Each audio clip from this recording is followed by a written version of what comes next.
আজকে আমরা যে গল্পটা নিয়ে হাজির হয়েছি মূলত এটা একটা কবরের আযাব সম্পর্কিত। আমরা মৃত্যুর পরের জীবন সম্পর্কে যা কিছু শুনেছি এবং জেনেছি মূলত তার উপর ভিত্তি করেই এই মুভিটা বানানো হয়েছে। ইসলামিক সব কিছুর সাথে মিলিয়ে এবং স্পর্শকাতর বিষয়গুলোর সাথে রিলেট না করে এটাকে শুধুমাত্র মুভি হিসেবেই উপভোগ করবেন। তো চলুন আর দেরি না করে সম্মোহিত হওয়া যাক। গল্পের শুরুতেই আমরা একটা বেকারি শপে বাবা মা এবং তাদের দুই সন্তান আদিল এবং সিথিকে দেখি। তাদের একে অপরের সাথে কমিউনিকেশন দেখে বোঝা যায় যে তারা একজন অন্যজনকে অনেক বেশি ভালোবাসে। এক কথায় তারা একটা সুখী পরিবার। কিন্তু তাদের মাঝে ভালোবাসার কোনো কমতি না থাকলেও এই মুহূর্তে তাদের আর্থিক অবস্থা খুব একটা ভালো যাচ্ছিল না, কারণ তাদের বেকারি শপের পাশে একটা নতুন আমেরিকান শপ হয়েছিল যেখানে সবসময় ডিসকাউন্ট দেওয়া হতো। আর এই কারণেই আদিলদের বেকারিতে লোকজন আসছিল না। আর টাকা পয়সার টানা পড়ার কারণে আদিল আর সিথির চাচা তাদের বাবাকে পরামর্শ দিয়েছে যেন দুই ছেলে মেয়েকে গ্রামের একটা মাদ্রাসায় ভর্তি করিয়ে দেয়, এতে তাদের অনেক খরচ বেঁচে যাবে। কিন্তু সিথির বাবা তাকে জানায় তারা এমনটা করবে না, তারা একসাথেই থাকবে। আর এরপর দেখা যায় দোকানে দুজন বাচ্চা এসে আদিলকে বুলি করছিল, যারা স্কুলেও আদিলকে বুলি করত। তখন সিথি এই বিষয়টা লক্ষ্য করে তাদেরকে দোকান থেকে বের করে দেয়। আসলে আদিল বেশ চুপচাপ আর ভীতু প্রকৃতির একটা ছেলে। ঠিক সেই সময়ে দোকানে তিনজন লোক এসে ঢোকে। তাদের মধ্যে একজন আদিলের মায়ের সাথে কথা বলছিল। আর সেই সময়ে আদিল দাঁড়িয়ে বাইরে যখন তাকায় তখন তাকে একটা লোককে দেখে বেশ সন্দেহজনক মনে হয়। তার আচরণ, তাকানোর ভঙ্গি সবকিছুই ছিল সন্দেহজনক। এর কিছুক্ষণ পর সেই লোকটাও দোকানে এসে ঢোকে। লোকটার কানে একটা ইয়ারফোন ছিল, তার মানে কিছু একটা শুনছিল সে। আর তার চেহারা দেখে মনে হচ্ছিল সে কিছু একটা নিয়ে চিন্তিত অথবা আতঙ্কিত। লোকটা তার প্লেয়ার থেকে একটা ক্যাসেট বের করে আদিলকে দিতে দিতে বলে, আমরা আল্লাহর কাছে আশ্রয় চাই, শুধুমাত্র তাহলে হয়তো আমরা এটা থেকে রক্ষা পেতে পারি। আল্লাহর পথে মারা যেতে হবে আর শত্রুর সাথে যুদ্ধ করতে হবে। কিন্তু তার এসব কথার কিছুই বোঝে না আদিল। আর তখন যেই তিনজন লোক আগে শপে ঢুকেছিল তাদের মধ্যে একজন দোকানের ক্যাশ কাউন্টার থেকে কিছু টাকা উঠিয়ে নেওয়ার চেষ্টা করে, কিন্তু সিথি সেটা দেখে ফেলে এবং তাকে আটকানোর চেষ্টা করে। কিন্তু লোকটা তাকে বলে, আমি খুবই সামান্য পরিমাণে নিচ্ছি যাতে করে আমরা বাড়ি ফিরতে পারি। এটা বলেই তারা তিনজনে পালিয়ে যাওয়ার চেষ্টা করে। সিথি তার বাবা মাকে টাকার ব্যাপারটা বলার সাথে সাথে তারাও দৌড়ে তাদের পিছনে যায় আর দোকানের বাইরে তাদেরকে ধরে ফেলে। আর ভেতর থেকে আদিল এবং সিথি এসব কিছুই দেখছিল। হঠাৎ করে বাইরে থেকে বিকট একটা শব্দ হয় আর তাদের চোখের সামনে বিশাল একটা বিস্ফোরণে অনেক মানুষ মারা যায়। সেই সাথে আদিলের বাবা মাও সেখানেই মারা যায়। আর যেহেতু এই বিস্ফোরণের সাক্ষী ছিল আদিল এবং সিথি, তাই তাদের দুজনকে পুলিশ স্টেশনে আনা হয়। আদিল তখন পুলিশকে ওই ক্যাসেটের কথা বলতে চাচ্ছিল, তার আগেই সিথি আদিলের হাত থেকে ক্যাসেটটা নিয়ে নেয় আর তাদেরকে বলে যে তারা কিছুই জানে না। এরপর তারা দুইজন বাড়ি চলে আসে। আসলে সিথি জানতে চাচ্ছিল যে আসলে ওই ক্যাসেটটাতে কি আছে যার জন্য একটা মানুষ নিজেকে সহ এতগুলো মানুষকে মেরে ফেললো। বাড়ি ফিরে যখন সিথি ক্যাসেটটা প্লে করে তখন সেখান থেকে ভয়ঙ্কর চিৎকার ভেসে আসতে থাকে। আর এইসব কিছু শুনে মনে হচ্ছিল কাউকে খুব বাজেভাবে টর্চার করা হচ্ছে। আর ঠিক তখনই একটা ভারী কণ্ঠে বলতে শোনা যায় যে মান রাব্বুকা। আমরা যারা মুসলিম তারা হয়তো এটা খুব সহজেই রিলেট করতে পারি, তবে অমুসলিমদের জন্য বলে রাখি আসলে এটা কবরের 3টা প্রশ্নের প্রথম প্রশ্ন, যেখানে দুইজন ফেরেশতা এসে প্রত্যেক মানুষকে 3টা প্রশ্ন করবেন। আর তার প্রথম প্রশ্নটাই থাকবে মান রাব্বুকা, অর্থাৎ তোমার রব কে। আর তাই প্রাথমিকভাবেই ধারণা করা যায় যে এটা হয়তো কোনো কবরের আযাবের রেকর্ডিং ছিল। এরপর দৃশ্য পরিবর্তন হলে আমরা দেখতে পাই সিথি একটা মাদ্রাসায় ভর্তি হয়েছে আর সে খুব গম্ভীরভাবে বসে আছে। আর ক্লাস টিচার সেদিন কবরের আযাবের বিষয় নিয়েই আলোচনা করছিলেন। টিচার বলছিলেন মান রাব্বুকা, মানে তোমার রব কে। কবরে তোমার প্রথম প্রশ্ন এটাই থাকবে। কিয়ামতের আগ পর্যন্তই যেহেতু কবরের জীবন, তাই কবর কেমন থাকবে সেটা তার উত্তরের উপরই নির্ভর করবে। যে সঠিক উত্তর দিতে পারবে না তার জন্য কবরের আযাব শুরু হয়ে যাবে। তখন এসব শুনে সিথি জিজ্ঞাসা করে, শাস্তির জন্য যেহেতু দোজক আছে তাহলে কবরের আযাব কেন হবে? ধর্ম সবসময় ভয় দেখায়, নাউজুবিল্লাহ। আসলে তার কথা থেকে এটাই বোঝা যাচ্ছিল যে তার বাবা মা মারা যাওয়ার পর থেকে সে ধর্মীয় বিষয়ের উপর আস্থা হারিয়েছে। কেননা যেই লোক বোম ব্লাস্ট করেছিল সে কবরের আযাবের হাত থেকে মুক্তি পাওয়ার জন্যই এই কাজ করেছিল। কিন্তু তখন টিচার তাকে বলে কবরের আযাবের উপর বিশ্বাস আনা খুবই জরুরি, কেননা এটা কোরআন এবং হাদিসে রয়েছে। আর তাই তুমি যদি এতে বিশ্বাস না করো তাহলে তোমার ঈমান থাকবে না। আর যদি তুমি এখনই মারা যাও তাহলে তোমার উপরেও কবরের আযাব হবে। কিন্তু এটা শুনেও সিথি তার মুখ শক্ত করে রাখে। তার মানে সে এখনও এটা মেনে নিতে পারছে না। তো এরপর ক্লাস শেষ হলে সিথি তার ভাই আদিলের সাথে দেখা করে। আসলে তারা দুইজন একই মাদ্রাসায় পড়ছে, আর তাদের বাবা মা মারা যাওয়ার পর তাদের চাচা গ্রামের একটা মাদ্রাসায় তাদেরকে ভর্তি করে দিয়েছে। আদিল আর সিথি অনেকদিন ধরেই এখান থেকে পালিয়ে যেতে চাচ্ছিল, আর তাই অবশেষে আজকে তারা মাদ্রাসা থেকে কিছুটা দূরে জঙ্গলের ভেতর দেখা করে। আর তখন আদিল তার বোনকে জানায় এই মাদ্রাসা থেকে বের হওয়ার দুইটা রাস্তা রয়েছে, একটা হচ্ছে মেইন গেট, কিন্তু সেখানে সবসময় গার্ড থাকে, আর অন্য রাস্তাটা হচ্ছে এই টানেল। তখন আমরা দেখতে পাই তারা একটা টানেলের সামনে দাঁড়িয়ে আছে, কিন্তু এই টানেলটা নাকি ভুতুড়ে, তাই এইদিকে কেউই আসে না। আর তখন আদিল সিথিকে বলে যেই লোকটা আমাকে ক্যাসেটটা দিয়েছিল সে বলেছিল কবরের আজাবের রেকর্ড নাকি সে নিজেই করেছে। আর তখন সিথি বলে আমি এই জন্য এখান থেকে বের হতে চাই, যাতে বাইরের দুনিয়ার কাছে আমি জানাতে পারি যে কবরের আজাব বলতে আসলে কিছুই নেই। সে চিন্তা করে সে এখান থেকে বের হয়ে সেই কবরটা খুঁজে বের করবে, যেই কবরের কথা ওই লোকটা বলেছিল। সিথির মতে সেই লোকটা একটা পাগল ছিল, যে ধর্মবিশ্বাসের কারণে বোম ব্লাস্ট করে নিজেই নিজেকে মেরে ফেলেছিল, এবং সেই সাথে তাদের বাবা মাকেও মেরে ফেলেছিল। আর তাই সে আগে প্রমাণ করবে যে এই সব কিছুই মিথ্যা। এরপর তারা দুজন সেই টানেলের মধ্যে ঢুকে সামনের দিকে এগোতে থাকে। কিছু দূর যাওয়ার পর আদিল সিথিকে বলে তার শ্বাস নিতে কষ্ট হচ্ছে, হয়তো টানেলের ভেতর অক্সিজেনের মাত্রা কম। তারপরও তারা দুজন সামনের দিকে এগোতে থাকে। বেশ কিছু দূর আসার পর সিথি খেয়াল করে তার পাশে তার ভাই নেই। আদিল অনেক আগেই শ্বাসকষ্ট হওয়ার জন্যই থেমে গিয়েছিল। এরপর হঠাৎ করেই সিথির টানেলের মধ্যে তাদের মাদ্রাসার ড্রেস পরা একটা ছেলেকে বসে থাকতে দেখে। সে ছেলেটাকে জিজ্ঞাসা করে তুমি কে? ছেলেটা আস্তে আস্তে উঠে দাঁড়ায়, আর বেশ অস্বাভাবিক সুরে বলে ইসমাইল। ছেলেটার বলার ভঙ্গিতে সিথি অনেক ভয় পেয়ে যায়, তাই সে আদিলকে খোঁজার জন্য আবার উল্টা দিকে দৌড়াতে থাকে, কিন্তু সে কোথাও আদিলকে দেখতে পাচ্ছিল না। সিথি যখন টানেলের মুখে চলে আসে তখন দেখতে পায় বাইরে মাদ্রাসার টিচাররা আদিলকে ধরে ফেলেছে, আর তারা আসলে তার জন্যই অপেক্ষা করছিল। এরপর দৃশ্য পরিবর্তন হয়, আর আমরা দেখতে পাই মাদ্রাসার একজন জুনিয়র টিচার যার নাম হুমায়রা, সে সিথিকে একটা লাল রঙের হিজাব পরিয়ে দিচ্ছিল। আসলে এটাই মাদ্রাসার শাস্তির একটা ধরন, যেখানে কেউ দোষ করলে তাকে লাল রঙের হিজাব পরে থাকতে হয়, কেননা সবাই যেন জানতে পারে কে দোষ করেছে। এমনিতেই হুমায়রা নামের এই টিচার বাচ্চাদের প্রতি বেশ আন্তরিক, আর মায়ের মতোই দেখাশোনা করতেন সবাইকে। হিজাব পরানোর সময় সিথি তাকে জিজ্ঞাসা করে ইসমাইলকে, কিন্তু ইসমাইলের নাম শুনে হুমায়রা বেশ অবাক হয়ে যায়। সে কিছু একটা বলতে যাচ্ছিল, তার আগে সেখানে মাদ্রাসার বড় ম্যাডাম চলে আসে। সেদিন রাতে যখন সিথি ক্লাসে বসে পড়াশোনা করছিল তখন হঠাৎ করেই জানালার বাইরে সে প্রধান শিক্ষিকা আর টিচার হুমায়রার কথা শুনতে পায়। আসলে তখন বাইরে হুমায়রা বড় ম্যাডামকে বলছিল আমাদের তাকে আটকাতেই হবে, সে বাচ্চাদের সাথে এসব কিছুতেই করতে পারে না। বড় টিচার তখন বলে আমাদের কাছে এই ব্যাপারে কোনো প্রমাণ নেই, আর তাছাড়া সে বাচ্চাদের জন্য অনেক ডোনেট করে, বাচ্চাদের পুরো ভবিষ্যৎ সে গড়ে দেবে। এটা শুনে হুমায়রা বলে ইসমাইলের সাথে যা হয়েছে তারপরে তার ভবিষ্যৎ কোথায়? ছোট বাচ্চাটা এত হিংস্রতা সহ্য করতে না পেরে মারা গেছে। আর তারপর হুমায়রা প্রধান শিক্ষিকাকে জিজ্ঞাসা করে এবার কাকে পাঠানো হবে? তখন প্রধান শিক্ষিকা বলে এবার পাঠানো হবে সিথির ভাই আদিলকে। আর এটা শোনা মাত্রই সিথি বুঝতে পারে তারা এতক্ষণ এই মাদ্রাসার মালিকের কথা বলছিল, আর এখন তার শিকার হতে চলেছে তার ভাই। তাই সিথি সাথে সাথেই দৌড়ে তার বাংলোর দিকে যেতে থাকে, আর সেখানে দূর থেকেই সিথি ভেতরে বসা আদিলকে দেখতে পায়, কিন্তু তার কাছে যাওয়ার আগেই সিকিউরিটি তাকে ধরে ফেলে। অন্যদিকে বাড়ির ভেতর থেকেও একটা হাত এসে আদিলকে রুমের মধ্যে টেনে নিয়ে যায়, আর দরজাটা বন্ধ করে দেওয়া হয়। সিথিকেও একটা আলাদা রুমে বন্দি করে রাখা হয়।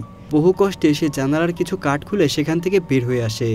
বাইরে বের হওয়ার সাথে সাথেই সে দেখতে পায় তার সামনে টিচার হুমায়রা দাঁড়িয়ে আছে।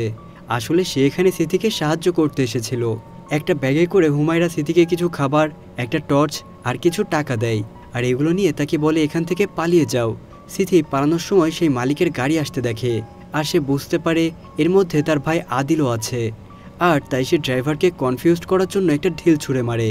কি হয়েছে এটা দেখার জন্য ড্রাইভার যখন গাড়ি থামিয়ে বাইরে বের হয়, এই সুযোগে সিথি তার ভাইকে নিয়ে সেখান থেকে পালিয়ে আসে। আর এবারও বাধ্য হয়ে তাদেরকে সেই ভুতুড়ে টানেল দিয়েই বাইরে যেতে হবে, যেহেতু তাদের বাবা মা মারা যাওয়ার পর তাদের চাচা তাদের বাড়ি দখল করে নিয়েছিল। তাই তারা সিদ্ধান্ত নেয় যে বাড়িতে আর ফিরে যাবে না।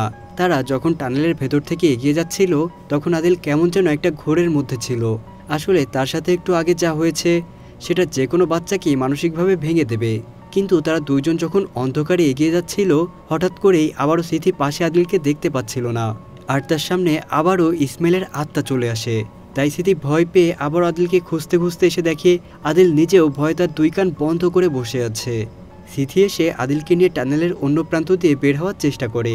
বেশ কিছু দূর দৌড়ে আসার পর তারা চোখের সামনে আলো দেখতে পায়।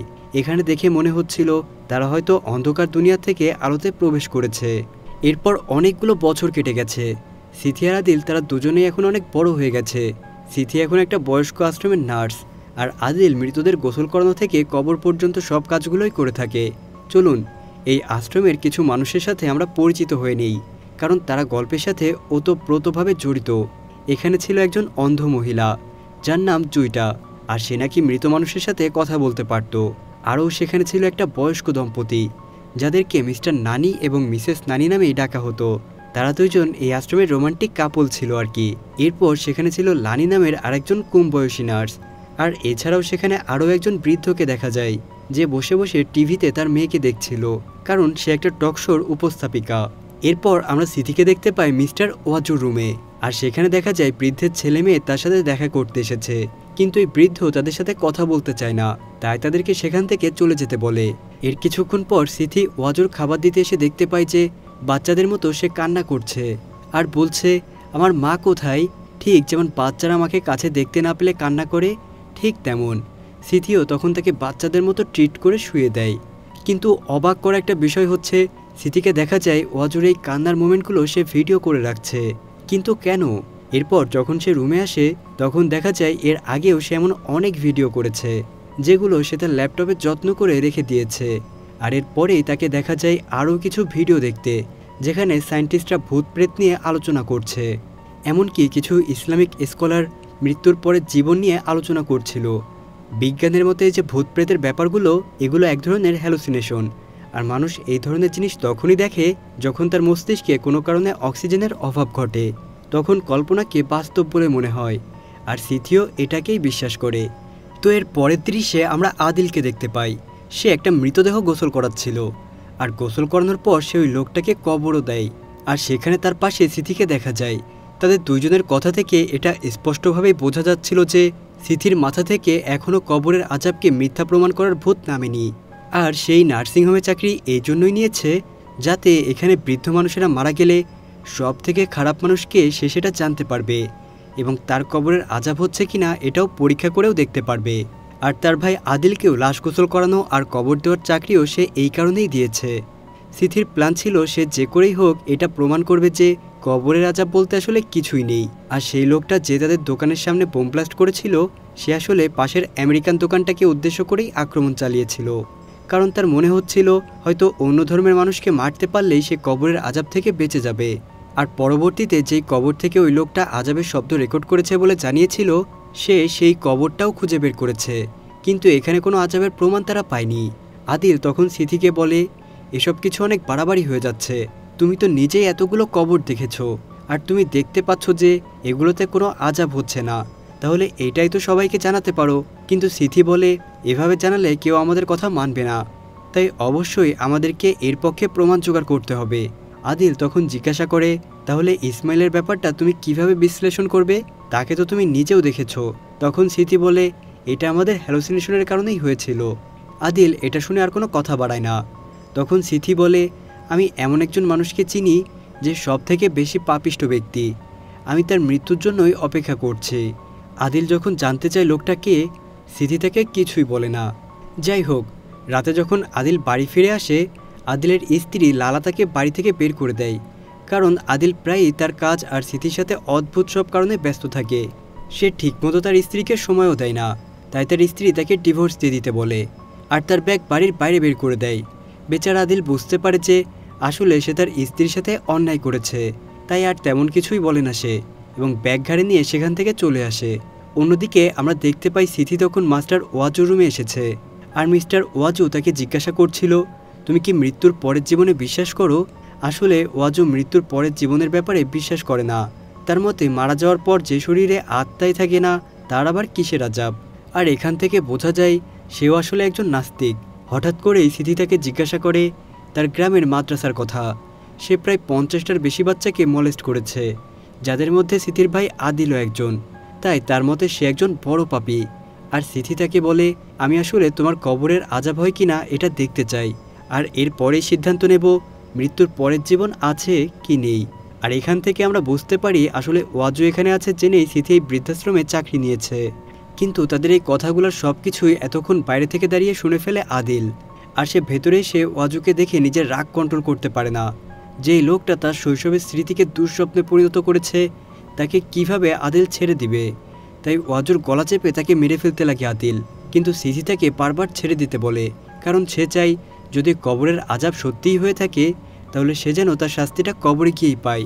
কিন্তু আদিলের কথা শুনে বোঝা যায় ছোটবেলার এই ধাক্কার কারণে সে মানসিকভাবে এতটাই ডিস্টার্ব যে নিজের ক্যারিয়ার এবং ফ্যামিলির উপর সে ঠিকমতো ফোকাস করতে পারে না।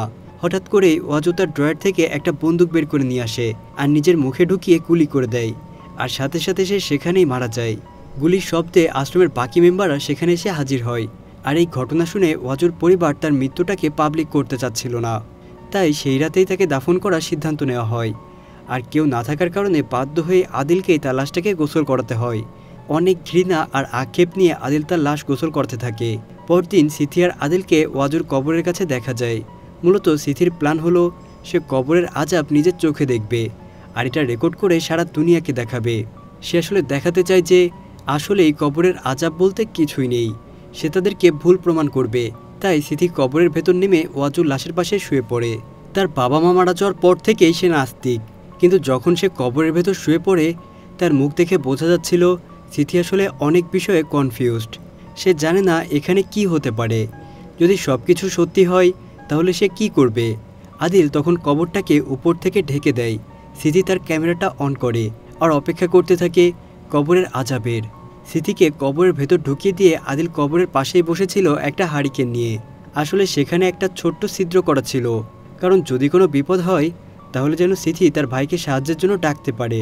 সিথি সেই ছিদ্র দিয়ে কিছু পোকা আসতে দেখে। অন্যদিকে আদিল বাইরে বসে একটা সাপ দেখতে পায়, কিন্তু এইসব ছাড়া রাতে আর তেমন কিছুই হয় না। তাই সকাল হলে সিথি সেখান থেকে বের হয়ে আসে। আর তাই সে এবার একেবারেই শিওর হয়েছে যে কবরের আযাব বলতে আসলে কিছুই হয় না। এরপর বৃদ্ধাশ্রমে ঢুকে সে ওই লোকটার কাছে আসে যার মেয়ে একটা টিভি শোয়ের উপস্থাপিকা ছিল, আর তাকে রিকোয়েস্ট করতে থাকে যেন সে তার মেয়েকে বলে সিথিকে তার শোতে কথা বলার সুযোগ দেয়। আর সিথির কথায় লোকটা তার মেয়েকে বলে সিথিকে ওই শোতে যাওয়ার ব্যবস্থা করে দেয়। আসলে সিথি চাচ্ছিল যে এই শোয়ের মাধ্যমে তার করা ভিডিও ফুটেজ দেখে সবাইকে প্রমাণ করবে যে কবরের আযাব বলতে আসলে কিছুই হয় না। তো পরদিন সিথি চলে আসে সেই শোতে, আর সেখানে সে তার জীবনের গল্প বলতে শুরু করে। সে প্রথমেই ওই সুইসাইড বোম্বারের কথা বলে যে শহীদের মৃত্যু পাওয়ার জন্য আত্মঘাতী হামলা করেছিল, যার কারণে তাদের বাবা মা মারা গিয়েছিল। সে মিস্টার ওয়াজুর কথাও বলতে থাকে, যেই ওয়াজু কিভাবে মানুষের চোখের সামনে সবার উপকার করে ভালো সেজে থাকতো, অথচ রাতের অন্ধকারে সেই মানুষগুলোর থেকে সে তার নোংরা ইচ্ছে পূরণ করত। আর তাই সিথির মতে কবরের আযাব হচ্ছে একটা ভ্রান্ত ধারণা, কারণ যদি সেটা সত্যিই হতো তাহলে মিস্টার ওয়াজুর মতো লোকের অবশ্যই কবরের মধ্যে আযাব হতো। কিন্তু তার তেমন কোনো কিছুই হয়নি। এটার প্রমাণ হিসেবে আজ সিথি তার ভিডিও ফুটেজটা এনেছে, যেটা সে সবাইকে দেখাতে চায়। কিন্তু ওই ফটোটা যখন অন করা হয় তখন সেখানে দেখা যায় কিছুই নেই। সিথি প্রচণ্ড রেগে যায় আর শোয়ের ম্যানেজারের উপর রাগারাগি করতে থাকে। সে বলে, নিশ্চয়ই ওয়াজুর ছেলেমেয়েরা তোমাকে টাকা দিয়েছে, তাই তোমরা ফুটেজ পাল্টে ফেলেছ। কিন্তু একটু পরেই তার ভুল ভাঙে। সে বুঝতে পারে আসল ফুটেজটা আদিল পাল্টে দিয়েছে। তাই শো থেকে ফিরে এসে আদিলকে অনেক বেশি কথা বলতে শুরু করে সিথি বারবার তাকে বলতে থাকে, এই এক্সপেরিমেন্টের জন্য আমি কত বছর অপেক্ষা করেছি, অথচ তোমার কারণে শেষ পর্যন্ত সব কিছুই নষ্ট হয়ে গেল। এটা শুনে প্রথমে আদিল চুপ করে থাকে, কিন্তু এরপর সে তার বোনের বিরুদ্ধে মুখ খোলে। আর সে বলতে থাকে, তোমার জন্যই আমি আজকে এই পর্যায়ে নেমে এসেছি, তোমার জন্য আমি আজকে নাস্তিকের কাতারে দাঁড়িয়ে আছি। সেদিন যদি তুমি চোরদের টাকা নেওয়ার ব্যাপারটা বাবা মাকে না বলতে তাহলে আজকে তারা বেঁচে থাকতো। আর তুমি যে এই বৃদ্ধাশ্রমে মানুষকে সেবা করছো এটা শুধুমাত্র তোমার দেখানোর জন্য। তুমি নিজের স্বার্থ ছাড়া এখনও পর্যন্ত কোনো কিছুই করনি, এমনকি সারা জীবন তুমি নিজের জেদ পূরণ করার জন্যই আমাকেই ব্যবহার করেছো। এটা বলে আদিল সেখান থেকে চলে যায়। আর নিজের ভাইয়ের এত কঠিন কথায় সিথি বেশ কষ্ট পায়। সে নিজের রুমে এসে তার বাবা মায়ের ছবি বুকে জড়িয়ে ধরে কাঁদতে শুরু করে। হঠাৎ করেই সে ওয়াজুর ঘর থেকে শব্দ শুনতে পায়। সেখানে কেউ একজন তার নাম ধরে ডাকছে। আর সে যখন চেক করার জন্য ওয়াজুর ঘরে আসে সেখানে সে বেশ কিছু অস্বাভাবিক ছায়া দেখতে পায়। সিথি বুঝতে পারছিল না তার সাথে আসলে কি হচ্ছে, কিন্তু হঠাৎ করেই সেখানে সেই রোমান্টিক কাপলের মিসেস নানি চলে আসে। সে এসে সিথিকে জানায় তার স্বামী তাকে ধোঁকা দিয়েছে। তাদের এত বছরের সম্পর্কে এই প্রথম তার স্বামী অন্য কোনো মেয়ের সাথে ঘনিষ্ঠ হয়েছে। কিন্তু সিথি প্রথমে তার কথা শুনে বিশ্বাস না করলেও যখন সে চেক করতে আসে তখন সে নিজের চোখে দেখে বিশ্বাস করে। আসলে মিস্টার নানি সেই কম বয়সী নার্স লানির সাথে সময় কাটাচ্ছিল। মিসেস নানি সহ আশ্রমের বাকিরাও সেখানে চলে আসে। মিসেস নানি বারবার বলতে থাকে সে আর তার স্বামীর কিছুতেই থাকবে না, কিন্তু সিথি তাকে কোনো রকমে শান্ত করে মিস্টার ওয়াজুর রুমে রেখে আসে। কিন্তু মিস্টার নানি সিথিকে বলে ওকে থাকতে দিও না, সে একা থাকলে উল্টাপাল্টা কাজ করে। এদিকে আমরা দেখতে পাই মিসেস নানিকে অন্য রুমে রেখে আসার পর সে নিজের কাপড়ে প্রসাব করে ফেলেছে, আর তাই সে ড্রেস পাল্টে সেটাকে ওয়াশিং মেশিনে ধুতে দেয়। কিন্তু সেখানে কাপড় ঢোকানোর পর সে খেয়াল করে তার হাতে বিয়ের আংটিটা নেই। সে ভাবে হয়তো ওয়াশিং মেশিনের ভেতর ভুলে পড়ে গেছে, তাই শরীরের অর্ধেক অংশ ভেতরে ঢুকিয়ে সে আংটিটা খোঁজার চেষ্টা করে। কিন্তু সেই সময়ে ভুল করে তার হাতে চাপ লেগে মেশিনটা চালু হয়ে যায়, আর মিসেস নানির চুল ওয়াশিং মেশিনে আটকে খুব বাজেভাবে তার মৃত্যু হয়। এদিকে তার মৃত্যুর জন্য মিস্টার নানি বারবার সিথিকে দায়ী করছিল, কারণ সেই তাকে একা মিস্টার ওয়াজুর রুমে রেখে এসেছিল। আর এই ঘটনায় সিথি বেশ ভেঙে পড়ে। তাই সে কিছু একটা ভেবে সেই অন্ধ মহিলা জুইতার কাছে এসে বলে, আপনি মাঝে মাঝে বলতেন আপনি মৃতদের আত্মার সাথে কথা বলতে পারেন, আমি নিজের চোখে এটা দেখতে চাই, তাহলে আমি বিশ্বাস করতে পারবো। কিন্তু জুইতা তাকে বলে তুমি এটা তখনই দেখতে পারবে যখন তুমি বিশ্বাস করবে। আর এরপর তারা বেশ কয়েকজন মিলে সেখানে আত্মা ডাকার প্রসেস শুরু করে। টেবিলের ওপর কিছু মোমবাতি জ্বালিয়ে সিথি, জুইতা আর নানির হাজব্যান্ড সহ আরও দুজন লোক সেখানে বসে। মিস জুইতা নানির আত্মাকে ডাকতে থাকে। নানির আত্মা এক পর্যায়ে মিস জুইতার ভেতর প্রবেশ করে, আর মিস্টার নানি তখন বলে আমি তোমাকে অনেক বেশি ভালোবাসি, তুমি আমাকে মাফ করে দাও, তা না হলে আমি মৃত্যুর পরেও শান্তি পাবো না। কিন্তু এই কথা শুনে মিস জুইতার ভেতর থেকে মিসেস নানি বলে ওঠে তোমাকে ওই নার্সকে মেরে ফেলতে হবে যার সাথে তুমি ঘনিষ্ঠ হয়েছিলে, আর তা না করলে মৃত্যুর পরেও তোমার সাথে আমার দেখা হবে না। এটা শুনে সিথি বলে ওঠে না না, এটা মোটেও ঠিক না।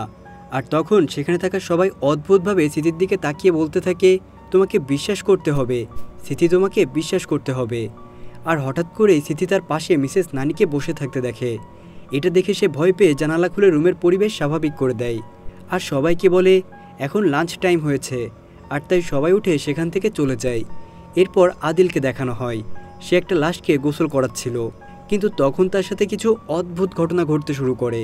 মর্গের ভেতর একটা লকার থেকে অদ্ভুত আওয়াজ আসছিল। আদিল যখন সেখানে এসে খুলে দেখতে যায়, ভেতরে সে কাউকে দেখতে পায় না। হঠাৎ করেই পেছন থেকে কেউ ধাক্কা দিয়ে তাকে সেই লকারের ভেতর ঢুকিয়ে দেয়, আর বাইরে থেকে দরজাটা আটকে যায়। আদিল তখন ভেতর থেকে দেখতে পাচ্ছিল যেই লাশটাকে সে এতক্ষণ গোসল করাচ্ছিল সেই লাশটা উঠে দাঁড়িয়েছে আর হেঁটে বেড়াচ্ছে। এরপর সিন কাট হয়ে সিথির বৃদ্ধাশ্রমে চলে আসে। সেখানে সিথি আর লানি কাজ করছিল। লানি তাকে বলে ছোটবেলা থেকেই কেউ তাকে ভালোবাসতো না, কিন্তু মিস্টার নানি তাকে গুরুত্ব দিয়েছিল, তাই সে মিস্টার নানির প্রতি দুর্বল হয়ে পড়েছিল। লানি যখন এসব কথা বলছিল তখন হঠাৎ করে পেছন থেকে মিস্টার নানি তার উপর আক্রমণ করে। আসলে মিস্টার নানি এসব কিছু করছিল মিসেস নানির আত্মার কথায়। সিথি লানিকে বাঁচানোর জন্য তাকে অন্য একটা রুমে নিয়ে আসে, কিন্তু এখানেও শেষ রক্ষা হয় না। অন্য একজন বৃদ্ধ এসে নার্স লানিকে ছুরি মেরে বসে, কিন্তু মারা যাওয়ার আগে লানি সিথিকে বলে এই জীবনে আসলে কোনো মূল্য নেই। এটা বলে সে নিজেকে আরও কয়েকবার ছুরি মারে, আর সেখানেই মারা যায়। যেই বৃদ্ধ লানিকে ছুরি মেরেছিল সিথি তখন তাকে জিজ্ঞাসা করে তুমি এমনটা কেন করলে? লোকটা তাকে বলে কবরের আযাব সত্যি, আর সে একটা পাপী, তাই আমি তাকে মেরেছি।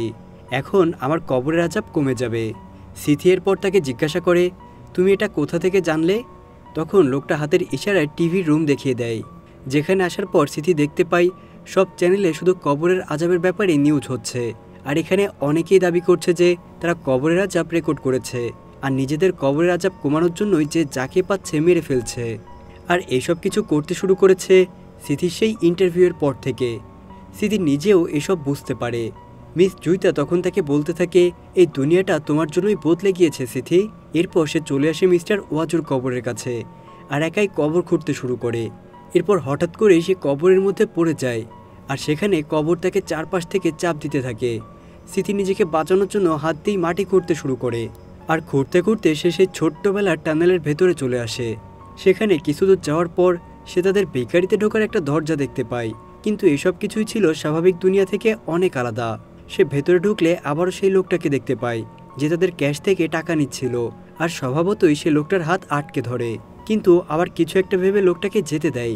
আর এটা দেখে বাইরে দাঁড়িয়ে থাকা তার বাবা মার আত্মা শান্তি পায়। সে বুঝতে পারে কারো মৃত্যু যেভাবে লেখা থাকবে সেভাবেই হবে। সে চাইলেও কোনোভাবেই বদলাতে পারবে না। সে নিজের ভুলগুলো উপলব্ধি করতে শুরু করে। সে বুঝতে পারে তার এই অবিশ্বাসকে সত্যি প্রমাণ করার জন্য সে আসলে নিজের জীবনটাকেই নষ্ট করেছে। আর সিথি নিজেকে আবারও ওয়াজুর কবরে তার লাশের পাশে আবিষ্কার করে। আর দেখে বোঝা যাচ্ছিল আসলে এটা সেই দিনের চিত্র যেই দিন ওয়াজুকে কবর দেওয়া হয়েছিল। তার মানে সিথি কখনোই এখান থেকে বাইরে বের হয়নি। আসলে সে এতক্ষণ অপেক্ষা করার কারণেই ঘুমিয়ে পড়েছিল। আর এই সব কিছুই তার স্বপ্ন ছিল।